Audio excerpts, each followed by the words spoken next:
नामदेव जी महाराज उनके गुरुदेव ज्ञानेश्वर जी, ज्ञानदेव जी, उनको तीर्थ यात्रा पर लेकर के गए। और जब तीर्थ यात्रा पर लेकर के जा रहे थे तो आज्ञा की कि मेरे साथ चलो। वो विठ्ठल के बिना रहते नहीं थे, विठोबा को देखे बिना रहते नहीं थे। तो बहुत व्याकुल हो गए श्री नामदेव जी महाराज, मैं कैसे जाऊंगा, गुरु आज्ञा टाल भी नहीं सकता, तीर्थ यात्रा पर जाना भी है। प्रातः काल का समय हुआ तो रोते हुए श्री नामदेव जी गए और गुरुदेव से बोले, गुरुदेव मैं क्षमा मांगते हुए आपसे आज्ञा लेना चाहता हूं, क्या मेरे प्राण निकल जाएंगे, मैं विठोबा के बिना रह नहीं सकता, मुझे इनको देखे बगैर रहा नहीं जाता। आप तीर्थ यात्रा पर जाने की आज्ञा दे दी, अब मैं क्या करूं, मैं आपकी आज्ञा भी नहीं टालना चाहता, इनको छोड़ के जाना भी नहीं चाहता। तो नामदेव जी ने एक बात कही, आप एक काम करिए। गुरुदेव बोले, क्या? विठोबा अगर कह देंगे कि इसको ले जाओ तो मैं चल दूंगा, आप उनसे आज्ञा ले लो। तो ज्ञानदेव जी नामदेव जी को लेकर के गए विठोबा के पास। ठाकुर जी बोलते थे, कुछ प्रियजनों से बात करते थे। ठाकुर जी खड़े, कहो। बोले कि मैं नामदेव को ले जाऊं। जैसे ही कहा नामदेव को ले जाऊं, ठाकुर जी के नेत्र सजल हो गए। बोले, मेरा मन नहीं लगेगा इसको देखे बिना, कहां ले जा रहे हो? बोले, तीर्थ, सब तीर्थों में मैं ही तो हूं, मैं यहां बैठा हूं, उसको देखने दो।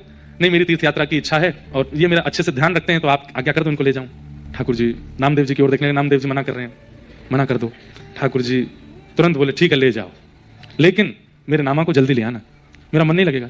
जब नामदेव जी जा रहे हैं मंदिर से बाहर, तो ठाकुर जी रो रहे हैं, व्याकुल हो रहे हैं, जबकि हर मंदिर में वही विठोबा है, लेकिन उनका प्रीति कैसी है उनकी अपने भक्तों से, उस क्षेत्र में, उस स्थान में वो नामदेव के संगी रहना चाहते हैं। तो तीर्थ यात्रा करके जब लौट करके वापस पंढरपुर आए नामदेव जी, तो इतने व्याकुल थे दर्शन करने के लिए कि बस अब जैसे गुरुदेव ने कहा तीर्थ यात्रा पूरी, अब चलो पंढरपुर, तो बस ये हो गया कि अब ना रात को रुकूंगा, ना दिन में रुकूंगा, ना कुछ खाऊंगा, फिर सीधे मुझे पंढरपुर जाना है, विठोबा को देखना है। इतनी व्याकुलता और उत्सुकता में श्री नामदेव जी वापस आए। लौट करके जैसे पंढरपुर आए तो पंढरपुर में प्रवेश करते ही वो पादुका उतार देते थे, परिक्रमा करके मंदिर में जाते थे तो पादुका उतार के अपने स्वाफी में बांध करके कमर पे बांध ली। परिक्रमा करके जैसे मंदिर में प्रवेश करने लगे, भूल गए कि मुझे उतारनी है। इतने उत्सुकता में थे, इतने ज्यादा व्याकुल हो रहे थे ठाकुर जी से मिलने को, भूल गए कि मुझे पादुका छोड़नी है और पादुका सहित भीतर प्रवेश कर गए। जैसे ही देखा कि कमर पर पादुका, लोगों ने देखा, लोगों ने ये नहीं देखा कि उनके भाव कैसे, उनकी स्थिति कैसी। इतने व्याकुल होकर के पंढरीनाथ को देख करके भाव विभोर नृत्य करने लगे, कुछ पद गाने लगे। लोगों ने कहा, पाखंडी, इसकी इतनी भी स्थिति नहीं है कि पादुका तो बाहर छोड़ के कमर पर बांध के आया है कि कोई उठा के ना ले जाए, कि कोई चोरी ना कर ले। जबकि ऐसा नहीं था, वो उत्सुकता में पहन के आ गए, धर के आगे साथ में। लोगों ने उनको मारपीट करनी शुरू कर दी, निकाल के मंदिर से बाहर कर दिया।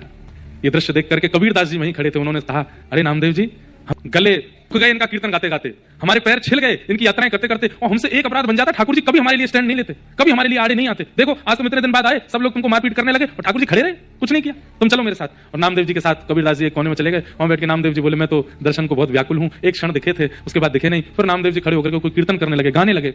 भीतर खड़े खड़े ठाकुर जी को इतना क्रोध आया, मेरा नामा इतने दिन बाद आया और उसको ऐसे बिना दर्शन, बिना मुझसे मिले भगा दिया।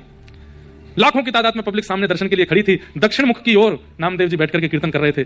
जैसे पलक झपकी, सब दर्शनार्थियों ने केवल पलक झपकते ही ठाकुर जी ने अपने मंदिर का पूरा स्ट्रक्चर ही नामदेव जी की ओर मोड़ दिया। दुनिया खड़ी रही सामने, दुनिया खड़ी रही सामने दर्शन करने के लिए, और सबने जैसे पलक झपकी तो सामने दीवार आ गई, पंडितनाथ अंतर ध्यान हो गए और सब इधर उधर, ये क्या हुआ, ये क्या हुआ। तभी देखा कि जहां नामदेव जी बैठ करके कीर्तन कर रहे थे, ठीक उनके सामने